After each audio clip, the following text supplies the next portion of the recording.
अस्सलामुअलैकुम नादरीन, अल्लाह ताला से ये उम्मीद करता हूँ कि अल्लाह ताला ने आपको जहाँ पर भी रखा होगा अपने हिफ्ज़ अमान में रखा होगा। एक मुकदमा ना थाना बाटापुर में जो है ना दर्ज होता है 3308/2025। इस मुकदमा की जो है ना मकतूल जो है इस FIR में उसकी वाइफ आसिया बीबी जो है वो मुद्दई बनती हैं और उनका भाई जो वकार है ना वो इस वक्त मेरे स्टूडियो में बैठा हुआ है। इनके जो है ना इल्ज़ाम के मुताबिक ये कह रहे हैं कि जी जो थाना बाटापुर की पुलिस है ना वहाँ पे इन्वेस्टिगेशन के जो इंचार्ज हैं उन्होंने हमारा मुलज़िम पकड़ा था और 2 मुलज़िम उन्होंने गिरफ़्तार किए हैं। उनमें से एक जो है ना हमसे सादे कागज़ों के ऊपर अंगूठे लगवा के जो है उसको छोड़ दिया है। अब किस बेस पे छोड़ा गया है, वो बेगुनाह था या गुनाहगार था, ये सारी बातें इनसे जानते हैं। वकार भाई की मामला है? ਸਰ ਇਹ ਨਾ 21 ਤਰੀਕ ਨੂੰ ਰਾਤ ਨੂੰ ਡਿਊਟੀ ਤੋਂ ਆਏ ਨੇ। अच्छा जी। ਡਿਊਟੀ ਤੋਂ ਆਉਂਦੇ ਹੀ मकतूल ਮਕਤੂਲ ਕੀ ਨਾਮ ਸੀ ਉਹਨਾਂ ਦਾ? ਅਸਲਮ ਬਾਊ असलम बहू की ਕਾਲ ड्यूटी की करते हैं काम? ਉਹ ਨਾ MNA ਬਰਜੀਤ ਤਾਹਰ ਹੈ, ਸੁਬਾਈ ਵਜ਼ੀਰ ਸਾਂਗਲੇ। अच्छा ਉਹਨਾਂ ਨਾਲ ਡਰਾਈਵਰ ਸੀ, ਤਕਰੀਬਨ 5-7 ਸਾਲ ਤੋਂ ਉਹਨਾਂ ਨਾਲ ਡਰਾਈਵਰ ਸੀ। अच्छा जी। ਤੇ ਉਹ ਇੱਥੇ DH ਫੇਸ 6 ਤੇ ਉਹਨਾਂ ਦੀ ਫੈਮਿਲੀ ਨਾਲ ਵੀ ਹੁੰਦੇ ਸੀ, ਉਹਨਾਂ ਨਾਲ ਵੀ ਡਰਾਈਵਿੰਗ ਕਰਦੇ ਸੀ। ਤੇ ਤਕਰੀਬਨ 9 ਦੇ ਟਾਈਮ ਤੇ ਨਾ ਉੱਥੋਂ ਆਏ ਨੇ ਡਿਊਟੀ ਤੋਂ ਆਉਂਦੇ ਹੀ ਸਰ ਉਹ ਨਾ ਕਾਲ ਆਈ ਹੈ, ਉਸੇ ਟਾਈਮ ਬਾਹਰ ਨਿਕਲ ਗਏ ਨੇ, ਬਾਈਕ ਖੜੀ ਕੀਤੀ ਹੈ, ਬਾਹਰ ਗਏ ਨੇ। ਉਸ ਤੋਂ ਬਾਅਦ ਤਕਰੀਬਨ 10:30 ਵਜੇ ਨਾ ਉਹਨਾਂ ਦਾ ਨੰਬਰ 10:30-11 ਵਜੇ ਨੰਬਰ ਬੰਦ ਹੋ ਗਿਆ। ਕਾਲ ਕਰਦੇ ਰਹੇ, ਅਸੀਂ ਕਿਹਾ ਚਲੋ ਅੱਗੇ ਵੀ ਰੂਟੀਨ ਨਾਲ ਚੱਲ ਜਾਂਦੇ ਸੀ, ਬਾਹਰ ਹਵੇਲੀ ਬਣਾਈ ਹੈ, ਉੱਥੇ ਸ਼ਾਇਦ ਨਾ ਕਿਸੇ ਦੋਸਤਾਂ ਨਾਲ ਜਾਂ ਕਿਤੇ ਘੁੰਮਣ ਫਿਰਨ ਨਾਲ ਚੱਲ ਗਏ ਹੋਣ। ਉਹ ਕਾਲ ਵਗੈਰਾ ਕੀਤੀ, ਨੰਬਰ ਬੰਦ ਸੀ। ਫਿਰ ਸਵੇਰ ਉਹਨਾਂ ਨੇ ਡਿਊਟੀ 'ਤੇ ਜਾਣਾ ਹੁੰਦਾ ਸੀ। ਸਵੇਰ ਨੂੰ ਚਾਚੀ ਨੇ ਉਹਨਾਂ ਨੂੰ ਕਾਲ ਕੀਤੀ ਹੈ ਤੇ ਉਹਨਾਂ ਦਾ ਨੰਬਰ ਬੰਦ ਜਾ ਰਿਹਾ ਸੀ। ਫਿਰ 1-2 ਹੋਰ ਨੰਬਰਾਂ ਤੋਂ ਕੀਤੀ ਹੈ, ਨੰਬਰ ਬੰਦ ਸੀ।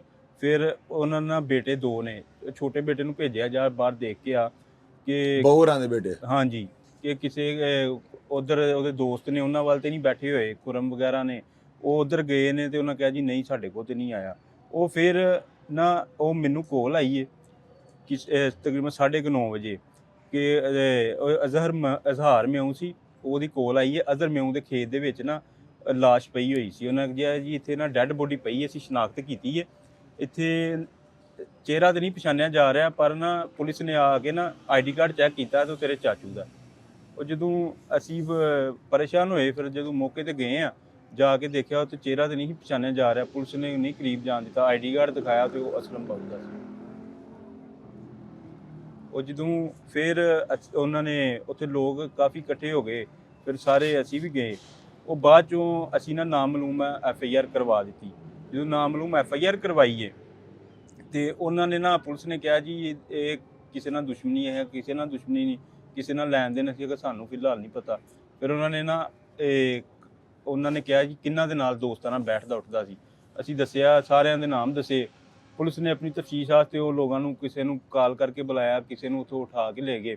ਉਹਨਾਂ ਵਿੱਚੋਂ ਜਿਹੜਾ ਕਾਤਲ ਸੀ ਉਮਰ, ਉਹ ਇੱਕ ਉਮਰ ਸੀ, ਉਹਨੂੰ ਵੀ ਉਠਾ ਲਿਆ ਸੀ ਮੌਕੇ 'ਤੇ, ਉਹਨੂੰ ਨਾ ਪਕੜਾ ਦਿੱਤਾ ਛੋਟੇ ਚਾਚੂ ਨੇ ਉੱਥੇ ਜਾ ਕੇ ਉਹਨਾਂ ਦੇ ਘਰ। ਉਹ ਜਦੋਂ ਉਹਦੀ ਤਫਤੀਸ਼ ਹੋਈ ਹੈ, ਉਮਰ ਮੰਨ ਗਿਆ। ਇੱਕ ਉਮਰ ਤੇ ਇੱਕ ਉਹਨਾਂ ਨੇ ਲੜਕਾ ਉਠਾਇਆ ਸੀ ਸ਼ਖੂਪੁਰਿਓਂ, ਅਸਲਮ ਮਾਈਆ, ਉਹ ਵਿੱਚ ਮਲਵਸ ਨਹੀਂ ਸੀ ਹੈਗਾ। ਉਹਨੂੰ ਨਾ ਇਹ ਇੱਕ CDR ਤੋਂ ਲੜਕਾ ਇਹਨਾਂ ਪਕੜਿਆ ਸੀ, ਸਮੀਰ, ਜਿਹਨੇ ਲਾਸਟ ਕਾਲ 'ਤੇ ਗਿਆ ਹੈ। 2-3 ਕਾਲਾਂ ਆਈਆਂ ਸਨ, ਉਹਨੂੰ ਬੁਲਾਇਆ ਸੀ ਤੇ ਉਹ ਵੀ ਮੌਕੇ 'ਤੇ ਮੌਜੂਦ ਸੀ, ਉਹਨੇ ਸਾਰਾ ਵਾਕਿਆ ਦੇਖਿਆ। ਉਹ ਅਗਰ ਐਡਾ ਹੀ ਉਹ ਸਾਡਾ ਹਮਦਰਦ ਹੁੰਦਾ ਤੇ ਸਾਨੂੰ ਦੱਸਦਾ, ਅਗਰ CDR ਨਾ ਨਿਕਲਦੀ ਸਾਨੂੰ ਤਾਂ ਨਹੀਂ ਸੀ ਪਤਾ ਲੱਗਣਾ ਕਿ ਇਹ ਵੀ ਮੌਕੇ 'ਤੇ ਮੌਜੂਦ ਸੀ। ਉਹਨੇ ਦੱਸਿਆ, ਫਿਰ ਪੁਲਿਸ ਨੂੰ ਵੀ, ਸਾਡੇ ਸਾਹਮਣੇ ਵੀ DSP ਸਾਹਿਬ ਨੂੰ ਵੀ ਦੱਸਿਆ ਕਿ ਅਸੀਂ ਨਾ ਸਾਰਾ ਮਾਮਲਾ ਮੈਂ ਅੱਖੀਂ ਦੇਖਿਆ। ਇਹ ਉਮਰ ਆਇਆ, ਉਮਰ ਨੇ ਆ ਕੇ, ਮੈਂ ਤੇ ਅਸਲਮ ਬਾਊ ਉੱਥੇ ਬੈਠੇ ਹੋਏ ਸਾਂ ਤੇ ਉਮਰ ਨੇ ਆ ਕੇ ਨਾ ਉਹਨਾਂ ਨੂੰ ਕਿਹਾ ਜੀ ਮੇਰਾ 40,000 ਰੁਪਇਆ ਕਿਦੋਂ ਦੇਣਾ, ਮਕਤੂਲ ਨੂੰ ਕਿਹਾ। ਉਹਨੇ ਕਿਹਾ ਜੀ ਦੇ ਦੇਣਾ, ਮੈਂ ਕਿਹੜਾ ਇੱਥੋਂ ਪਿੰਡ ਛੱਡ ਚੱਲਾਂ। ਅੱਗੋਂ ਉਮਰ ਨੇ ਉਹਨੂੰ ਗਾਲ ਕੱਢਤੀ ਹੈ ਬਾਊ ਨੇ ਅੱਗੋਂ ਥੱਪੜ ਮਾਰਿਆ ਤੇ ਇਹ ਬਾਅਦ 'ਚ ਝਗੜਨ ਲੱਗ ਪਏ ਨੇ। ਉਹਨੇ ਅੱਗੋਂ ਨਾ ਮੇਰੇ ਖੰਜਰ ਮਾਰਤਾ। ਬਾਊ ਨੇ ਉੱਥੇ ਚੀਖਿਆ, ਪਰ ਤਕਰੀਬਨ ਬਾਅਦ 'ਚ ਉੱਥੇ ਡਿੱਗ ਪਿਆ, ਹੋ ਕੇ ਲਏ ਨੇ। ਆਂਦਾ ਉਮਰ ਭੱਜ ਗਿਆ। ਬਾਅਦ ਮੈਂ ਜਾ ਕੇ ਕਰੀਬ ਦੇਖਿਆ ਤਾਂ ਉਹਦੇ ਸਾਹ ਖਤਮ ਹੋ ਗਏ ਸਰ। ਅੱਛਾ, ਤੇ ਪੁਲਿਸ ਵਾਲਿਆਂ ਨੇ ਦੋਨਾਂ ਨੂੰ ਫੜ ਲਿਆ ਸੀ? ਪੁਲਿਸ ਵਾਲਿਆਂ ਨੇ ਉਹ ਸਮੀਰ ਨੂੰ ਵੀ ਪਕੜ ਲਿਆ ਸੀ। ਸਮੀਰ ਤੇ CDR ਤੋਂ ਪਕੜਿਆ, ਉਹ ਵੀ ਉਹਨਾਂ ਨੇ 2-3 ਦਿਨ ਬਾਅਦ ਸਮੀਰ ਨੂੰ ਪਕੜਿਆ। CDR ਜਦੋਂ ਆਈ ਹੈ ਤੇ ਫਿਲਹਾਲ ਉਮਰ ਪਕੜਿਆ ਹੋਇਆ ਸੀ। ਤੇ ਜਦੋਂ ਸੀਡੀਆਰ ਤੇ ਉਹਨੂੰ ਸਮੀਰ ਨੂੰ ਉਠਾਇਆ ਹੈ, ਸਮੀਰ ਨੇ ਅੱਗੋਂ ਕਿਹਾ, ਜਦੋਂ ਉਹਦੀ ਤਫਤੀਸ਼ ਹੋਈ ਹੈ, ਸਮੀਰ ਨੇ ਕਿਹਾ ਜੀ ਅਸੀਂ ਮੈਂ ਮੌਕੇ ਤੇ ਮੌਜੂਦ ਸਾਂ, ਪਰ ਇੱਥੇ ਜਿਹੜੇ ਦੋ ਇਹਦੇ ਹੈ ਨੇ, ਦੋ ਲੋਕ ਨੇ ਜਿਨ੍ਹਾਂ ਨੇ ਕਤਲ ਕੀਤਾ। ਇੱਕ ਅਸਲਮ ਮਾਈਆ ਸੀ ਜਿਹਨੂੰ ਪੁਲਿਸ ਸ਼ੇਖੂਪੁਰੋਂ ਪਕੜ ਕੇ ਲਿਆਈ ਹੈ, ਇੱਕ ਉਮਰ ਸੀ ਜਿਹੜਾ ਬਾਅਦ ਚ ਪੁਲਿਸ ਨੇ ਤਫਤੀਸ਼ ਕੀਤੀ ਅਸਲਮ ਮਾਈਆ ਦੀ, ਤੇ ਉਹਦੇ ਵਿੱਚ ਉਹਨਾਂ ਨੂੰ ਨਹੀਂ ਕੋਈ ਚੀਜ਼ ਨਜ਼ਰ ਆਈ। ਉਹਨਾਂ ਫਿਰ ਸਮੀਰ ਦੀ ਤਫਤੀਸ਼ ਕੀਤੀ ਕਿ ਤੂੰ ਅਸਲਮ ਮਾਈਆ ਦਾ ਕਿਉਂ ਨਾਮ ਲੈ ਰਿਹਾ। ਉਹਨੇ ਕਿਹਾ ਜੀ ਮੈਂ ਇਹਦਾ ਜਿਹੜਾ ਨਾ ਮੇਰੀ ਸਿਸਟਰ ਨਾਲ ਰਿਲੇਸ਼ਨ ਸੀ, ਇਹਦੀ ਅਸਲਮ ਮਾਈਆ ਦੀ ਵਜ੍ਹਾ ਤੋਂ ਮੇਰੀ ਜਿਹੜੀ ਸਿਸਟਰ ਨੂੰ ਡਿਵੋਰਸ ਹੋਈ ਸੀ, ਮੈਂ ਇਸ ਵਜ੍ਹਾ ਤੋਂ ਦਾਵਤ 'ਚ ਉਹਦਾ ਨਾਮ ਲਿਆ, ਪਰ ਉਹ ਨਾ ਹਾਕੇ ਖਾਲੀ ਉਮਰ ਨੇ ਕਤਲ ਕੀਤਾ। ਇਹ ਉਹਨੇ ਸਟੇਟਮੈਂਟ ਦਿੱਤੀ ਹੈ, ਸਮੀਰ ਨੇ ਸਟੇਟਮੈਂਟ ਹੁਣ ਦਿੱਤੀ। ਤੁਸੀਂ ਕੀ ਚਾਹੁੰਦੇ ਹੋ? ਦਾ ਲੜਕਾ ਹੈ। ਤੁਸੀਂ ਕੀ ਚਾਹੁੰਦੇ ਹੋ? ਅਸੀਂ ਸਰ ਇਨਸਾਫ ਚਾਹੁੰਦੇ ਆ। ਅਸੀਂ ਆ ਸਮੀਰ ਨੂੰ 20 ਵਿੱਚ ਜੋ ਹੈ ਨਾ ਸਾਡੇ ਦੋ ਮੁਲਜ਼ਮ ਨੇ, ਇੱਕ ਉਮਰ ਇੱਕ ਸਮੀਰ, ਇਹ ਵੀ ਮੁਲਵਸ ਹੈ। ਅਗਰ ਐਡਾ ਸਾਡਾ ਖੈਰ ਖਵਾ ਹੁੰਦਾ ਤੇ ਤੁਹਾਨੂੰ ਸਾਨੂੰ ਦੱਸਦਾ ਆ ਕੇ, ਸਾਨੂੰ ਕੋਈ ਇੱਕ ਚੀਜ਼ ਨਹੀਂ ਨੇ ਦੱਸੀ। ਇਹਦਾ ਮਤਲਬ ਦਾਲ ਚ ਕਾਲਾ ਹੈ। ਇਹ ਸਰ ਪੁਲਿਸ ਨੇ ਸਾਨੂੰ ਪਰਸੋਂ ਬੁਲਾਇਆ, ਇਹ ਤਕਰੀਬਨ ਸ਼ਾਮ ਨੂੰ ਅਸੀਂ ਸਾਰੇ, ਮੈਂ, ਮੇਰਾ ਚਾਚੂ, ਛੋਟੇ ਵਾਲਦ, ਅਸੀਂ ਨਾਲ ਮਹੱਲੇਦਾਰ, ਅਸੀਂ ਮੌਕੇ ਤੇ ਗਏ ਆ।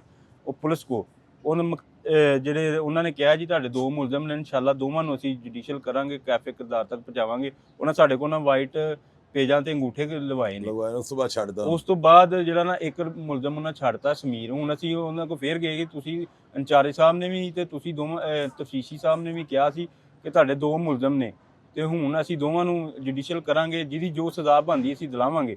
ਜੋ ਉੱਥੇ ਸਾਨੂੰ ਇਹ ਹੈ ਕਿ ਸਮੀਰ ਵਿੱਚ ਮੁਲਵਸ ਹੈ, ਉਹ ਤੇ ਹੁਣ ਉਹਦੇ ਬਿਆਨ ਨੇ ਨਾ, ਮੈਂ ਇੰਜ ਕੀਤਾ। ਤੁਹਾਡੇ ਕਹਿਣ ਦਾ ਮਤਲਬ ਹੈਗਾ ਕਿ ਸਮੀਰ ਨੂੰ ਫੜ ਕੇ ਇੰਟਰੋਗੇਟ ਕੀਤੀ ਜਾਵੇ, ਉਹਦੀ ਇਨਵੈਸਟੀਗੇਸ਼ਨ ਕੀਤੀ ਜਾਵੇ, ਪਤਾ ਲੱਗੇ ਕਿ ਭਈ ਉਹ ਗੁਨਾਹਗਾਰ ਹੈ ਕਿ ਬੇਗੁਨਾਹ ਹੈ। ਜੀ ਸਰ, ਇਹ ਚਾਹੁੰਦੇ ਸੀ ਤੁਹਾਡੇ ਨਾਲ ਬਿਲਮੁਸ਼ਾਫਾ ਗੁਫ਼ਤਗੂ ਕਰਾਈ ਜਾਵੇ। ਜੀ ਸਰ, ਇਸ ਤੋਂ ਇਲਾਵਾ ਵੀ ਮਜ਼ੀਦ ਲੋਕ ਹੋਰ ਵੀ ਨਿਕਲ ਸਕਦੇ ਨੇ, ਕਿਉਂਕਿ ਖੰਜਰ ਨਾਲ ਸਰ ਵਾਰ ਹੋਏ ਨੇ, ਉਹਦੇ ਚਿਹਰਾ ਸਾਰਾ ਵਿਗੜਿਆ ਹੋਇਆ ਸੀ, ਨਹੀਂ ਸੀ ਪਛਾਣਿਆ ਜਾ ਰਿਹਾ। ਤੁਸੀਂ ਮਰੀਮ ਨਵਾਜ਼ ਸਾਹਿਬਾਂ ਨੂੰ ਕੀ ਅਪੀਲ ਕਰਨੀ ਚਾਹੁੰਦੇ ਹੋ? ਮੈਂ ਸਰ ਮਰੀਮ ਨਵਾਜ਼ ਸਾਹਿਬਾਂ ਨੂੰ ਅਪੀਲ ਕਰਨਾ ਚਾਹੁੰਦਾ, ਵਜ਼ੀਰ ਆਲਾ ਸਾਹਿਬਾਂ ਨੂੰ, ਕਿ ਸਾਨੂੰ ਇਨਸਾਫ ਦਿਲਵਾਇਆ ਜਾਵੇ, ਇਹ ਕੇਸ ਨੂੰ CCD ਦੇ ਹਵਾਲੇ ਕੀਤਾ ਜਾਵੇ, ਕਿਉਂਕਿ CCD ਜੋ ਇਹ ਕ੍ਰਾਈਮ ਨੂੰ, ਮਨਸ਼ਿਆਤ ਫਰੋਸ਼ਾਂ ਨੂੰ ਜੋ ਹੈ ਨਾ ਖਤਮ ਕਰ ਰਹੀ ਹੈ। ਇਹ ਉਮਰ ਵੀ ਮਨਸ਼ਿਆਤ ਫਰੋਸ਼ ਸੀ, ਠੀਕ ਹੈ। ਇਹ ਜਿਹੜਾ ਪੁਲਿਸ, ਪੰਜਾਬ ਪੁਲਿਸ ਮੇਰੇ ਖਿਆਲ ਨਾਲ ਨਹੀਂ ਚਾਹੁੰਦੀ ਕਿ ਮੁਜਰਮ ਖਤਮ ਹੋਏ। CCD ਵਜ਼ੀਰ ਆਲਾ ਚਾਹੁੰਦੀ ਹੈ ਕਿ ਮੁਜਰਮ ਖਤਮ ਹੋਏ, ਕਿਉਂਕਿ ਅਗਰ ਇਹ ਚੀਜ਼ ਇੱਥੇ ਖਤਮ ਨਾ ਹੋਈ, ਫਿਰ ਜ਼ਾਹਰੀ ਗੱਲ ਹੈ ਅਸੀਂ ਵੀ ਜਵਾਨ ਆ, ਸਾਡੇ ਬੱਚੇ ਵੀ ਨੇ, ਉਹਦੇ ਵੀ ਅੱਗੋਂ ਦੋ ਬੇਟੇ ਨੇ, ਉਹਨਾਂ ਤੇ ਫਿਰ ਗਲਤ ਇੰਪ੍ਰੈਸ਼ਨ ਜਾਏਗਾ, ਉਹ ਫਿਰ ਮਜ਼ੀਦ ਇਹਦੇ ਨਤਾਇਜ ਬੁਰੇ ਹੋਣਗੇ। ਇਸ ਲਈ ਅਸੀਂ ਚਾਹੁੰਦੇ ਹਾਂ ਕਿ ਇਹਨੂੰ ਇੱਥੇ ਖਤਮ ਕੀਤਾ ਜਾਵੇ, ਜਿਹਦੀ ਜੋ ਸਜ਼ਾ ਬਣਦੀ ਹੈ ਉਹਨੂੰ ਦਿਲਾਈ ਜਾਵੇ, ਉਹ CCD ਦੇ ਹਵਾਲੇ ਕੀਤਾ ਜਾਵੇ ਇੱਥੇ, ਕਿਉਂਕਿ ਉਹ ਸਾਡੇ ਇਲਾਕੇ 'ਚ ਬਹੁਤ ਜ਼ਿਆਦਾ ਮਨਸ਼ਿਆਤ ਫਰੋਸ਼, ਬਾਟਾਪੁਰ ਪਸੀਨ ਪਿੰਡ, ਉੱਥੇ ਬਹੁਤ ਜ਼ਿਆਦਾ ਮਨਸ਼ਿਆਤ ਫਰੋਸ਼ 200+ ਲੋਕ ਜਿਹੜੇ ਨੇ ਨਾ, ਉੱਥੇ ਮਨਸ਼ਿਆਤ ਸੇਲ ਕਰ ਰਹੇ ਨੇ। ਜਿੱਥੇ ਮਨਸ਼ਿਆਤ ਸੇਲ ਹੋਵੇ ਉੱਥੇ ਸਰ ਨਾ ਤੇ ਇੱਜ਼ਤਾਂ ਮਹਿਫੂਜ਼ ਹੁੰਦੀਆਂ ਨੇ, ਨਾ ਬੱਚੇ ਮਹਿਫੂਜ਼ ਹੁੰਦੀਆਂ, ਤੇ ਉੱਥੇ ਕਤਲ ਫਿਰ ਇੰਝ ਹੀ ਹੁੰਦੇ ਨੇ। ਮੇਰੀ ਭੈਣ, ਤੁਹਾਡੇ ਖਾਮਨ ਸਨ? ਹਾਂਜੀ ਭਾਈ, ਸਾਡੇ ਖਾਮਨ। ਕੀ ਮਾਮਲਾ ਹੈ ਤੁਹਾਡੇ ਖਾਮਨ ਦਾ? ਉਹਨਾਂ ਤੁਹਾਨੂੰ ਪੂਰਾ ਯਕੀਨ ਹੈ ਕਿ ਦੋਨੋਂ ਕਾਤਲ ਨੇ? ਹਾਂਜੀ, ਦੋਨੋਂ ਕਾਤਲ ਹੀ ਨੇ ਸਾਡੇ। ਤੁਸੀਂ ਇਹ ਚਾਹੁੰਦੇ ਹੋ ਕਿ ਪੁਲਿਸ ਜਿਹੜੀ ਫੜ ਕੇ ਤਫਤੀਸ਼ ਕਰੇ, ਤੁਹਾਡੇ ਆਮਣੇ ਸਾਹਮਣੇ ਉਹਨਾਂ ਨੂੰ ਬਿਠਾਵੇ, ਤੁਹਾਨੂੰ ਅਸਲ ਗੱਲ ਦਾ ਪਤਾ ਲੱਗੇ? ਹਾਂਜੀ ਭਾਈ। ਚੀਫ ਮਿਨਿਸਟਰ ਮਰੀਮ ਨਵਾਜ਼ ਸਾਹਿਬ, ਮੇਰੀ ਭੈਣ, ਤੁਸੀਂ ਕੀ ਕਹਿਣਾ ਚਾਹੁੰਦੇ ਹੋ ਆਪਣੇ ਖਾਮਨ ਦੇ ਕਤਲ ਦੇ ਬਾਰੇ? ਭਾਈ ਅਸੀਂ ਕੀ ਕਹਿਣਾ, ਮਰੀਏ ਨਵਾਜ਼ ਇਨਸਾਫ ਕਰੇ। ਮੇਰੇ ਛੋਟੇ ਛੋਟੇ ਬੱਚੇ ਨੇ, ਅਸੀਂ ਕਿਹੜੇ ਪਾਸੇ ਜਾਈਏ? ਭਾਈ ਇਨਸਾਫ ਚਾਹੀਏ, ਵੇਲੇ ਤੁਹਾਨੂੰ ਆਪ ਹੀ ਪਤਾ चाहिए होना चाहिए। छोटे छोटे बच्चे, ना कोई खाने वाला ना कोई कमाने वाला साडा कोई। तो नाज़रीन, आप ये देखें हमारे मुल्क के अंदर जो है ना क्या आतंक फैला हुआ है। यहाँ पे जो है ना एक ताकतवर जो है वो जब चाहे एक कानून के जाल को फाड़ता और निकल जाता है, और गरीब आदमी अगर फंस जाए तो उसकी कोई दादरसी नहीं होती। आप ये देखें, ये जो खातून हमारे ऑफिस में बैठी हुई है ना, आप बिलीव कीजिएगा 2 घंटे ये बेचारी जो है ना बाहर हमारे ऑफिस के बैठी है, और ये मेरा इंतज़ार करती है। और मुझे इतनी शर्म आई है जब मैं हूँ ना कि मेरी खातिर को बंदा इंतज़ार कर रहा है। मैं तो इन चीज़ों को बहुत ज़्यादा बुरा समझता हूँ। मैं गुरूर और तकब्बुर कैसे मेरे में लेता हूँ। मैंने जब आगे इस बाजी की बात सुनी ना बहन की, तो आप यकीन कीजिए मेरी आंखें जो है नम हो गई हैं। उन्होंने कहा है कि मेरा वाह जो है खामद कमाने वाला था, छोटे छोटे मेरे बच्चे हैं, अब इनका कौन जो परेशान हाल होगा। तो आपको पता है कोई किसी के बच्चों को नहीं पालता। इसके जो है हामद के जो कातल को जो है 2 बंदे पकड़े गए थे और एक को छोड़ दिया गया, और इनसे पता नहीं कागज़ में अंगूठे लगवाने के बाद क्या तहरीर दर्ज कर रही है। तो ये बहुत बड़ी मैलाफाइडी है। यहाँ से जो है ना उस तफ्तीशी की और साइयों की बददियानती साफ जाहिर हो रही है कि वो कौन होता है अपने तौर पर किसी बंदे को छोड़ने वाला। जब तक मुद्दई सेटिस्फाइड, उसका बाप भी नहीं छोड़ सकता था, तो उसने क्यों उनको छोड़ा? ये सारी चीज़ें जो है ना सवालिया निशान। तो मैं अपने जो DIG ऑपरेशन ज़ीशान रज़ा है ना, उनसे ये रिक्वेस्ट करूँगा कि सर आप अपनी नीचे टीम को देखें ये क्या कर रहे हैं। एक बंदे को उन्होंने पकड़ा है, वो बगैर मुद्दइयों को बताए कैसे उसको जो है ना रिहा कर सकते हैं, उसको बरी कर दिया, उन्होंने भेज दिया उसको वापस, तो उसको दोबारा गिरफ्तार किया जाए और इनके केस की जो है ना बड़ी मसावी रख के, बड़े बैलेंस रख के जो तफ्तीश होनी चाहिए। और मरियम नवाज साहबा से उन्होंने अपील की है कि हमें जो है ना, आपने खुद कहा था कि खवातीन मेरी रेड लाइन है, तो मेरे खामद को दिन दिहाड़े मार दिया गया है और उस बेचारे का कोई परेशानी हाल नहीं, कोई बंदा जो है ना, कोई रिश्तेदार इनको मुंह लगाने का हक में नहीं, क्योंकि छोटे छोटे बच्चे हैं, कौन पालता है किसी के बच्चों को। तो लिहाजा इनकी दादरसी होनी चाहिए, इनके मुलज़म को दोबारा गिरफ्तार किया जाए और उससे पूरी बराबरी की सतह पर जो है ना इन्वेस्टिगेशन की जानी चाहिए। अगर वो गुनहगार है तो उसे जेल भेजें, अगर वो बेगुनाह तो उसे छोड़ देने कोई एतराज़ नहीं, लेकिन कम अज़ कम इनको बता के छोड़ें। मैं उम्मीद करता हूँ कि चीफ मिनिस्टर जो है इसके ऊपर एक्शन लेंगी। और एक चीज़ मैं नाज़रीन आपको बता दूँ, आप लोगों का ये काम बनता है, जब भी हम कोई इस तरह का प्रोग्राम करते हैं ना, अगर उस प्रोग्राम के अंदर कोई हम ऐसी बात करते हैं जो गलत हो या हक़ाइक़ के बरक्स हो, तो आप लोगों का फ़र्ज़ बनता है आप नीचे लिखा करें। ये बाजी ने और ये भाई जो है वक़ास ने उन्होंने जो बातें की हैं, अगर इनमें से किसी बात के ऊपर आप तनकीद करनी चाहिए तो कमेंट बॉक्स हाज़िर होता है, लेकिन अगर ये रियलिटी में बात कर रहे हैं तो यार लाज़मी लिखा करें, ताकि अदारों को जो है ना तफ्तीश करने में किसी भी किस्म की कबाहत महसूस ना हो। अपना ढेर सारा ख्याल रखिएगा जी। पाकिस्तान ज़िंदाबाद।